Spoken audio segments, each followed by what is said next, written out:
42년 동안 물리학을 공부하며 살아온 데릭조차도 잘못 이해하고 있던 사실이 하나 있습니다. 세상의 모든 물체가 오직 하나의 경로, 하나의 궤적만을 따라 움직인다고 믿어왔죠. 이번 영상은 그게 사실 아니라는 것을 보여드리는 영상입니다. 사실은 세상의 모든 것은 가능한 모든 경로를 동시에 탐색하고 있습니다. So let's start with a simple thought experiment. 여러분이 여름휴가를 맞아 친구들과 함께 해변에 놀러갔다 해보죠. 그런데 이때 친구가 물에 빠졌습니다.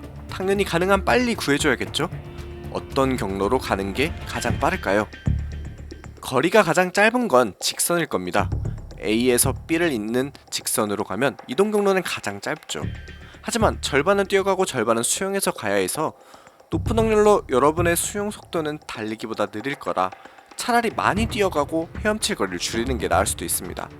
물론 지금은 너무 극단적이고 실제로 최적의 경로는 뛰는 거리와 헤엄칠 거리를 적절히 배분하면 됩니다. 조금 더 정확하게는 달리는 속도와 수영하는 속도에 따라 다음과 같이 구할 수 있죠. 자, 이제 재밌는 걸 알려드릴게요. 이 수학적 원리는 정확하게 빛이 한 매질에서 다른 매질로 전달될 때 적용되는 법칙과 같습니다. 다른 말론 빛의 궤적은 A지점에서 B지점으로 가는 가장 빠른 경로라는 거죠. 저희는 친구가 어디 있는지 아니까 최적의 경로를 구할 수 있습니다. 하지만 빛은 어떻게 이동 시간을 최소화하는 경로를 찾을 수 있을까요? Now, here is where my misconception comes in. I shine a laser beam. The light just goes in one direction. I throw a ball. The ball just goes in one direction. You know. I would have answered, there is nothing strange about this. 빛이 어떤 매질을 만났을 때 그 매질과 상호작용하면서 방향이 바뀌는 거라고 생각했습니다. 다른 매질을 만났으니 그에 따라 변화가 생기고 그로 인해 B 지점에 도달하는 것이며 그저 그 결과가 가장 빠른 경로일 뿐이라고 생각했죠. 이게 무슨 빛이 가장 빠른 경로를 탐색해서 가는 게 아니라 그냥 매질과의 상호작용 규칙에 의해서 자연스럽게 일어나는 일이라 생각한 거죠. But now I will prove to you that light doesn't set out in only one direction. Instead, it really does explore all possible paths. And the same is true for electrons and protons, all quantum particles. So the fact that we see things on single, well-defined trajectories is, in a way, the most convincing illusion nature has ever devised. And the way it works all comes down to a quantity known as the action. 작용량. 이 작용이라는 개념은 그리 잘 알려지지 않은 프랑스 과학자 모르페르티가 처음으로 제안했습니다. 정의는 단순합니다. 질량 곱하기 속도 곱하기 거리이죠. 모르페르티는 세상의 모든 물체가 항상 작용량을 최소화하는 경로를 따른다고 주장했습니다. 나중에 해밀턴이 작용이란 운동 에너지와 포텐셜 에너지 차이를 시간에 따라 누적한 값과 같다는 것을 보였죠. Action was useful and an alternative way of solving physics problems. 뉴턴 역학으로 풀기에 복잡했던 문제들도 작용량으로 간단히 풀 수 있었습니다. 20세기가 되면서 이 작용이란 개념의 위상은 어마무시하게 높아지는데요. 바로 양자역학의 탄생과 함께 말이죠. 이야기는 1890년대 독일에서 시작됩니다. Think about what it's like in the 1890s, right? Electricity being more widely available, at least in urban centers, and things like, light bulbs. They were new. They were literally the hot new thing. 독일 정부는 거리에 있던 수많은 기존의 가스등을 모두 전기 조명으로 바꾸려 했습니다. 전구 필라멘트 더 밝게 빛내게 하기 프로젝트가 시작되었죠. 독일의 PTR 연구소에서는 다양한 재료를 필라멘트로 사용해 가열해보고 얼마만큼의 빛을 방출하는지 실험했습니다. 가열 온도가 낮을 때는 재료마다 서로 다른 특정한 파장의 빛이 방출되었습니다. 주로 적외선이었죠. 그런데 온도가 500도를 넘어서면 어떤 재료를 사용하든 거의 비슷한 파장의 빛을 내기 시작했습니다. 온도가 올라갈수록 방출되는 에너지량은 모든 파장에서 더 높아졌고 에너지 스펙트럼의 피크는 점점 짧은 파장 쪽으로 이동했습니다. But they still didn't understand how it worked theoretically. So that was sort of the next step, right? Because if you can understand how it works theoretically, then you can use that theory to potentially design new products. 가장 단순한 물체 하나를 가정해 보겠습니다. 모든 빛을 흡수하고 오직 온도에 따라서만 복사를 하는 물체. 바로 완전 흑체입니다. 과학자들은 금속 큐브에 아주 작은 구멍을 내서 이런 조건을 만족하는 실험 장치를 만들었습니다. 이 구멍으로 들어간 빛은 내부에서 수없이 반사되다가 결국엔 모두 흡수되고 반대로 내부에서 방출되는 빛은 구멍을 통해 빠져나올 수 있게 설계되어서 이 구멍은 일종의 완전 흑체라고 생각할 수 있을 겁니다. 금속 큐브 벽면 내부에 있는 전자들이 움직이면서 전자기파를 방출한다고 가정해보겠습니다. 이 전자기파는 벽면에 반사되며 자기 자신과 간섭을 일으킬 겁니다. 특히 서로 반대 방향의 같은 주파수인 주황과 파랑 두 파동이 만나면 초록색 파동이 생기는데 간섭에 의해 징폭이 0인 마디와 최대값인 배가 생기게 됩니다. 이런 초록색 같은 파동은 좌우로 움직이지 않기 때문에 정상파라고 부릅니다. 시간이 충분히 흐르면 금속 큐브 안에는 이런 정상파만 남게 될 겁니다. 다른 파동들은 간섭에 의해 모두 사라지죠. 무질서 속에서 질서가 관측되는 순간이죠. 학교에서 배우지 않은 2차원에서의 정상파 모습입니다. 파장이 짧고 주파수가 높을수록 더 다양한 형태의 정상파를 만들 수 있죠. 3차원 공간에서 가능한 파동 모드의 수는 주파수의 세제곱 또는 파장 세제곱의 역수와 비례합니다. The expectation was there would be more and more waves inside the cube the shorter the wavelength. 그래서 나온 게 바로 레일리 진스 법칙입니다. 긴 파장 영역에서는 실험 결과와 잘 맞았습니다. 그런데 짧은 파장 쪽으로 가면 갈수록 이론과 실험이 완전히 다르게 나왔는데요. 레일리 진스 법칙은 짧은 파장에서 무한한 에너지가 방출된다고 예측했었지만 그렇지 않았죠. 이게 바로 악명 높은 자외선 파탄입니다. 이 문제를 해결한 사람은 바로 그 유명한 막스 플랑크입니다. But Planck almost didn't make it into studying physics. Because when he was 16 years old, he went up to his professor and asked him, well, maybe I could do a career in physics. To which his professor responded that he'd better find another field to do research in, because physics was essentially a complete science. You know, there was just a few tiny little problems that they had to clean up. But besides that, it was over. 다행히도 교수님 말씀을 듣지 않고 본인이 직접 교수가 되었죠. 3년 동안 막스 플랑크는 흑체 복사의 이론적 해답을 찾기 위해 온갖 방법을 시도했습니다. 매일매일 머리카락을 한 가닥씩 희생해가며 수많은 가설을 세웠지만 모두 실패하고 머리도 빠졌죠. 나는 기존 물리 법칙에 대한 내 모든 믿음을 다 내려놓을 준비가 되어 있다 라고 말하기까지 했습니다. 그러던 어느 날 플랑크는 진짜 절박함의 끝에서 아무도 생각하지 못한 아이디어를 시도합니다. 당시 고전 물리학에서 전자기파의 에너지는 진폭에만 비례한다고 여겨졌습니다. 파장이나 주파수와는 상관없이요. 그리고 그 에너지는 연속적으로 나올 수 있다고 믿었죠. 모든 원자가 임의의 에너지를 가지고 임의의 파장을 방출할 수 있었던 겁니다. 여기서 플랑크는 전혀 다른 가정을 했습니다. 에너지는 아무 값이나 가질 수 있는 게 아니라 아주 작은 단위, 퀀텀으로 나눠져 있고 그 최소 단위 에너지는 주파수에 비례한다. 이게 바로 그 유명한 식 E equals hf, h는 플랑크 상수죠. 이 가정을 적용하면 뭐가 달라지는 걸까요? 온도가 올라간 흑체 내부의 원자들은 에너지가 적은 원자도 있고 많은 원자도 있고 대부분은 그 사이 어딘가에 있을 겁니다. 긴 파장, 즉 낮은 주파수의 빛은 양자 하나하나가 가지는 에너지가 작기 때문에 웬만한 원자나 물질은 가지고 있는 에너지로 충분히 이런 빛을 만들어낼 수 있습니다. 그래서 긴 파장의 영역에서는 레일리 진스 법칙과 잘 맞는 거죠. 하지만 파장이 짧아질수록 주파수가 높아질수록 양자의 에너지가 증가합니다. 이젠 많은 원자들이 이 정도의 빛을 방출할 에너지가 없는 상태가 되죠. 레일리 진스 법칙이 맞지 않는 이유가 바로 이겁니다. 파장이 짧아지면 짧아질수록 아예 그 파장을 방출할 수 있는 원자가 있을 확률이 0에 수렴하죠. 그래서 스펙트럼은 특정 지점 이후로 급격히 떨어지다가 결국 0에 가까워지는 겁니다. 이렇게요. 플랑크는 이러한 방식의 새로운 복사 스펙트럼 공식을 만들어냈고 실험 데이터에 맞춰서 플랑크 상수 h 값을 구한 결과 이론과 실험이 동일한 결과를 나타내게 되었죠. But he was sort of troubled by his own formula because to him it was just a mathematical trick. He had no clue why it worked. It was purely formal. And most importantly, he had no clue what this H represented. I mean, he had introduced a new physical constant without any reason. 플랑크 막스 노트에는 이런 말도 적혀 있었습니다. 나는 어떤 대가를 치르더라도 이 식의 물리적 의미를 밝혀내야만 한다. 그리고 몇 주 뒤 플랑크 막스는 내 인생에서 가장 치열했던 몇 주가 지나고 나서야 마침내 어둠 속의 빛이 들어왔고 상상조차 못했던 새로운 세계가 눈앞에 열렸다고 말했습니다. He introduces what we now call Planck's constant, and it has the units of action.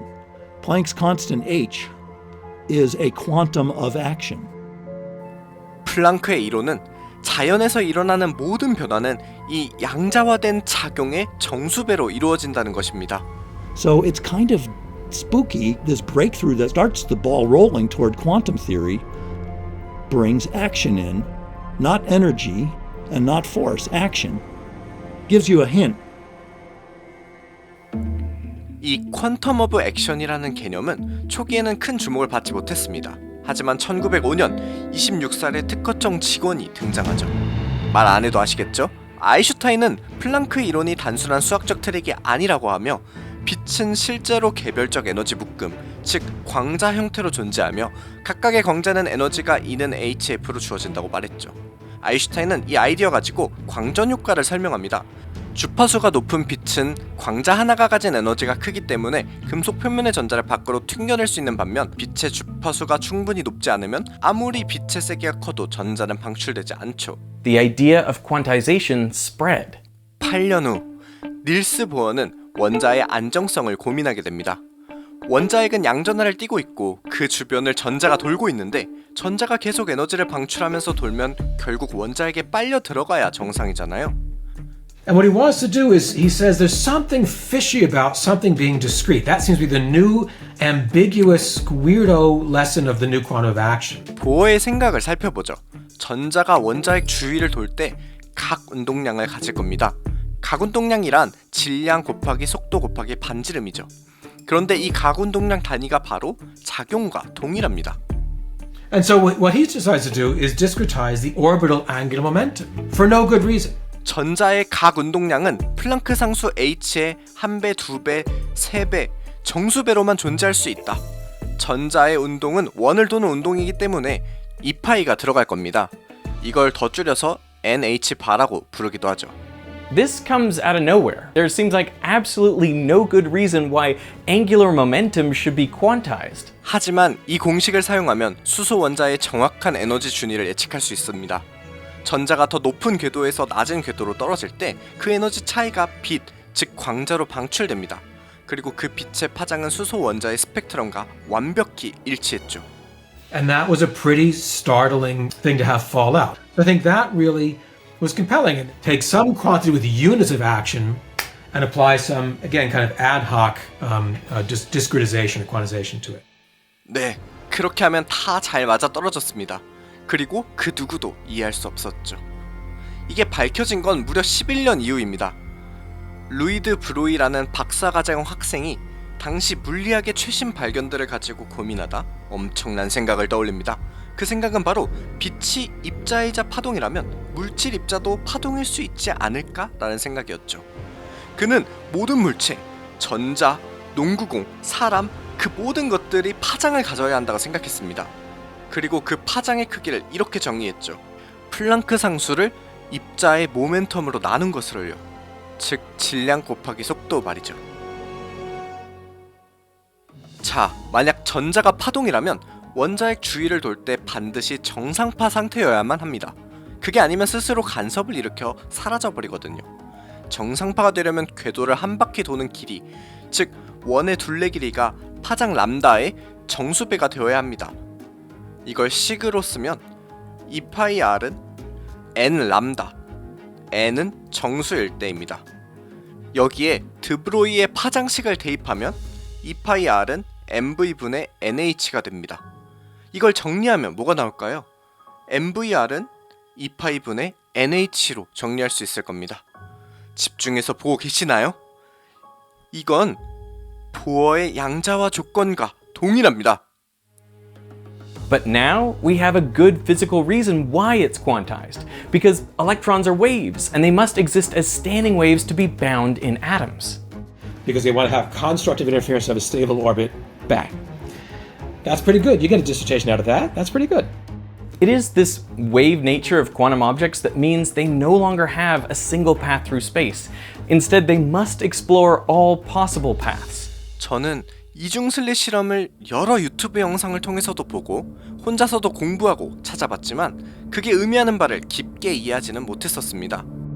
In the double slit experiment, I feel like the mental thing that I'm doing in my head is like, okay, well, the beam is not perfectly straight, and of course it's going to intersect both of those slits because they're really close together, you know?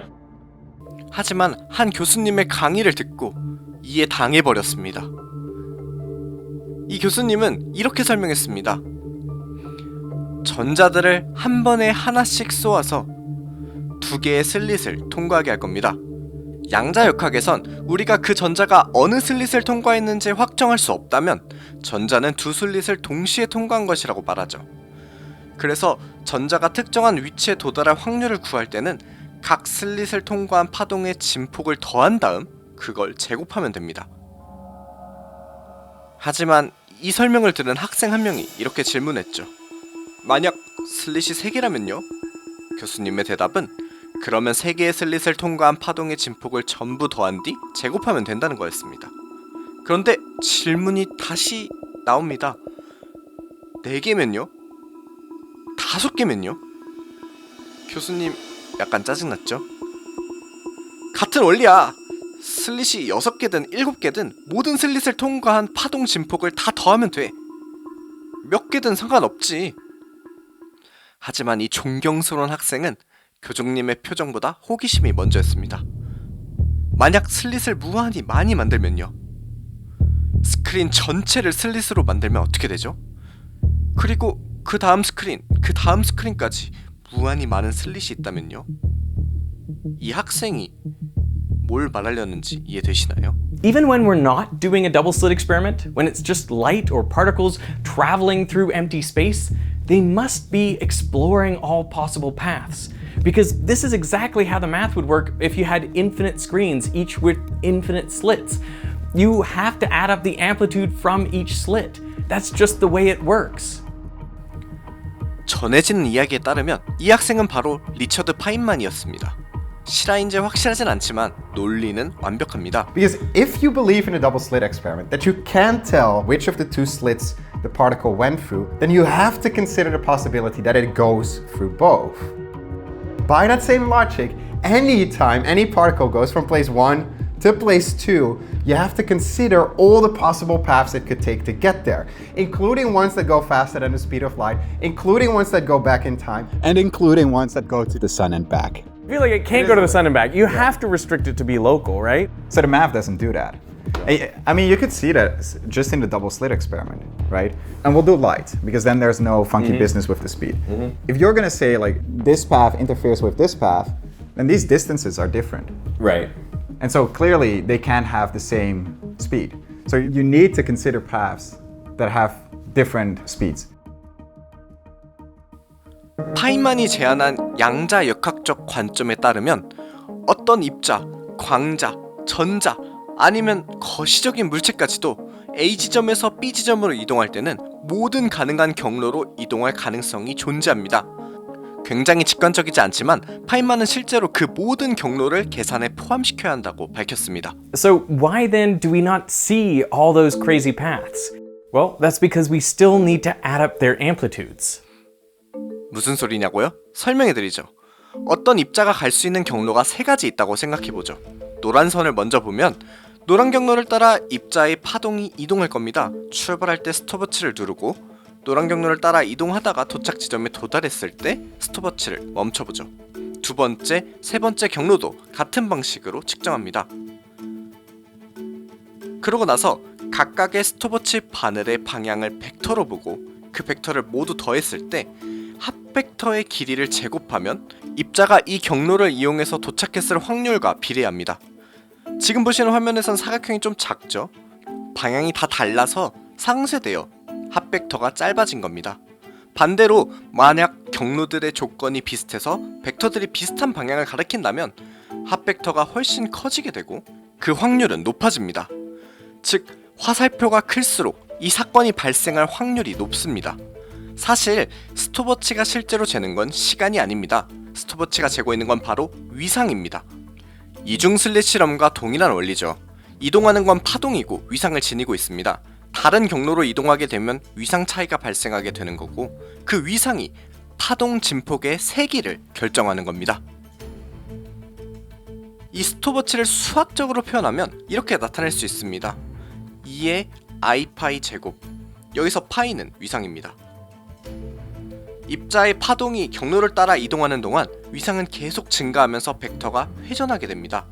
이때 경로가 달라지면 위상이 어떻게 얼마나 변할까요?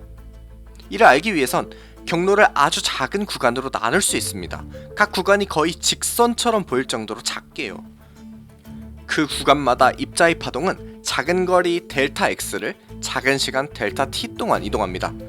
이 구간에서 위상의 변화량은 파장의 길이와 주파수에 따라 결정되죠. 모든 구간에서 위상 변화량을 전부 더하면 전체 경로에 대한 총 위상 변화를 구할 수 있습니다. 드 브로이의 파장식 람다는 mv분의 h와 에너지식 E는 hf를 이용해서 이 위상 변화를 정리할 수 있습니다. 그리고 h반은 2파이분의 h를 사용하면 이렇게 간략화된 식으로 나타낼 수 있죠. 마지막으로 시간 변화량 델타 t를 이동시키고 변화량의 개념을 사용하면 구간의 합을 적분으로 바꿀 수 있습니다. 여기서 dt분의 dx는 속도와 같죠. 따라서 mv 제곱으로 쓸 수 있습니다. 그리고 에너지는 운동 에너지와 위치 에너지의 합입니다. 이걸 대입하면 운동 에너지와 포텐셜 에너지의 차이를 시간에 대해 적분한 값으로 결정됩니다. 그런데 이거 맞아요. 이거 작용입니다. 작용량에 따라서 이 스톱워치가 얼마나 빠르게 회전하는지 결정되는 겁니다. 경로를 따라 입자가 이동하면서 작용량이 증가하는 만큼 위상이 증가하는 겁니다. 여기서 재밌는 사실이 하나 있습니다. 플랑크 상수 h반은 엄청나게 작은 값입니다. 10의 마이너스 34줄초 정도로 평범한 물체들이 가지는 작용량에 비하면 너무나도 작죠. 이게 무슨 의미냐면 일반적인 물체들이 일반적인 경로를 따라 움직일 때 스톱워치가 어마무시하게 빠르게 회전한다는 겁니다. 결국엔 방향이 랜덤에 가깝죠. 경로가 아주 살짝 바뀌어서 작용이 0.01줄초 정도 달라졌다고 하면 이 작은 변화가 h바로 나누게 되면 무려 10의 32제곱번 더 회전하게 되는 거고 결국엔 그 벡터가 아무 방향이나 가리키는 것과 다름이 없는 거죠. 이게 바로 거의 대부분의 경로들에서 일어나는 일입니다. 경로마다 위상이 제각각 돌아가기 때문에 결국 상쇄 간섭이 일어나는 거죠. The only exception is for the paths closest to the path of least action. 작용이 최소값 근처에 있는 경로들은 경로를 아주 조금 바꾼다고 해도 작용값이 거의 변하지 않습니다. 1차 간사로 보면 변화가 거의 없죠. 그래서 그 주변 경로들의 위상 벡터들은 거의 같은 방향을 가리키게 되고 그 벡터들을 더하면 보강 간섭이 일어나게 됩니다. 이게 바로 우리가 관측하는 경로, 그것인 거죠. 빛이 어디로 가야 할지 아는 것처럼 보이는 이유가 바로 이겁니다. 사실 빛이 뭘 알고 가는 게 아닙니다. 빛은 사실 모든 가능한 경로를 동시에 모두 시도하고 있는 겁니다. 그리고 모두 상쇄되어서 최종적으로 남은 경로가 최소 작용 경로인 거죠.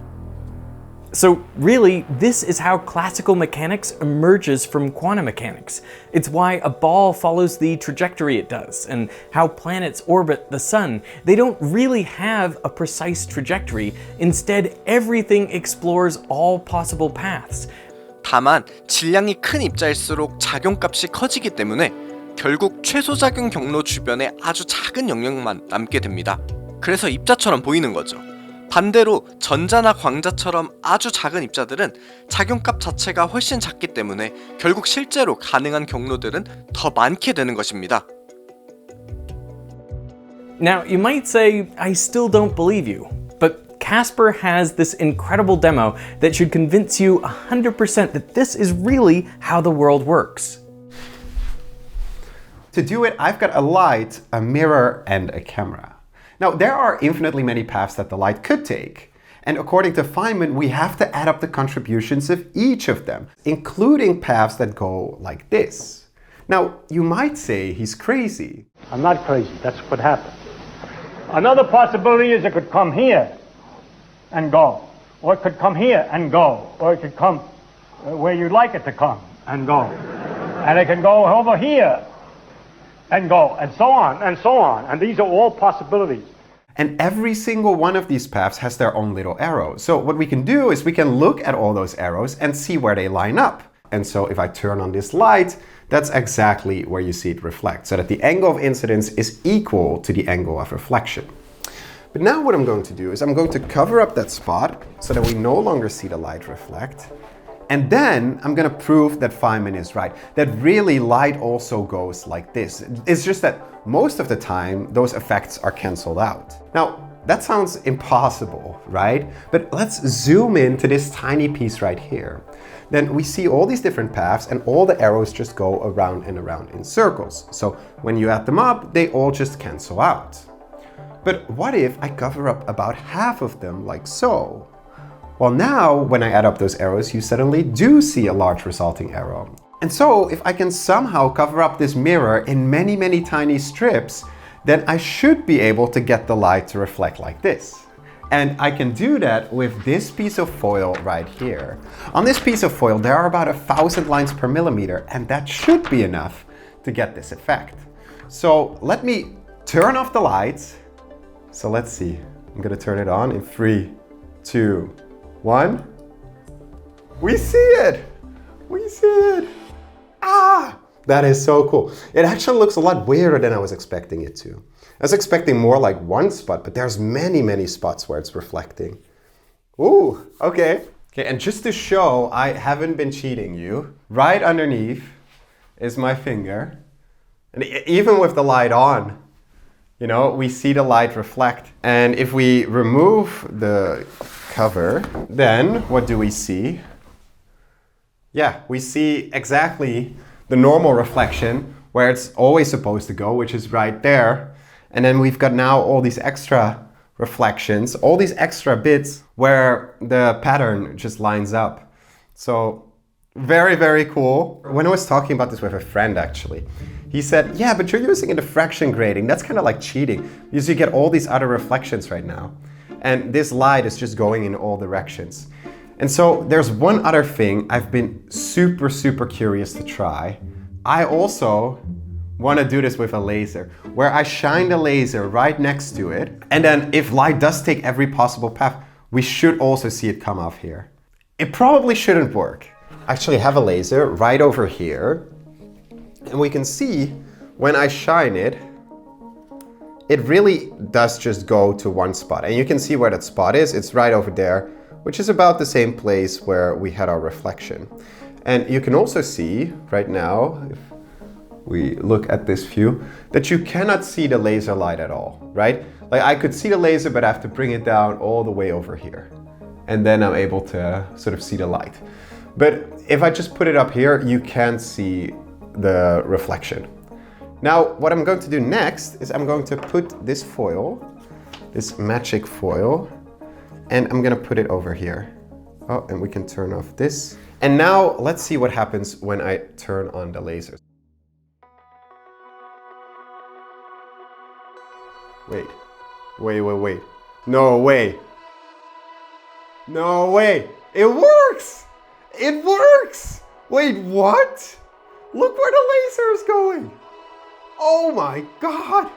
It actually works. What? What? This is definitely the coolest demo I've ever done. So what I was doing is I was holding the laser, and I can show you right now, I was shining it down like this, way off, and you could still see it reflect. But if I take this away, it disappears. And if I put this back, it appears. So that shows really that we cannot get rid of the area which gives zero, that it really is canceling out, and if we do clever things to it, we can demonstrate the reality of the reflections from this part of the mirror. So light, and by extension everything, really does explore all possible paths. It's just that most of the time, the crazy paths destructively interfere. That's because the actions of nearby paths change rapidly. Now, I've studied physics for most of my life, and I feel like I never really appreciated how important action and the principle of least action are. But now I think I finally get it. And I finally get why if you ask theoretical physicists what they're working on, they'll rarely talk about energy or forces. Most of the time, they'll talk about action. Nobody in particle physics approaches particle physics from a viewpoint other than least action. But we teach physics historically, and least action is almost like the new kid on the block for understanding physics. And so yeah, we build up to it. But in reality, I think life's a lot easier once you realize there's this underlying principle. 물리 법칙을 찾고 싶으시다고요? 라그랑지안 수식을 적으시고 척분하시면 작용을 얻을 수 있고 자연스럽게 물리 법칙들이 나옵니다. 고전 역학, 특수 상대성 이론, 전자기학 모두 다 나올 수 있죠. It's a single mathematical framework that once you've learnt it, then you can apply it in different places in exactly the same way. The hunt for the theory of everything, right? The thing that will encompass all of physics. In reality, what people are asking is, what is this Lagrangian that can spit out all of the laws of physics in this universe? That's really what they're asking. At the moment, we haven't really found that, right? Because we can sticky tape things together, but we don't know if that's the proper mathematical structure. So that's what people are hunting for. 이번 영상 너무 재밌지 않나요?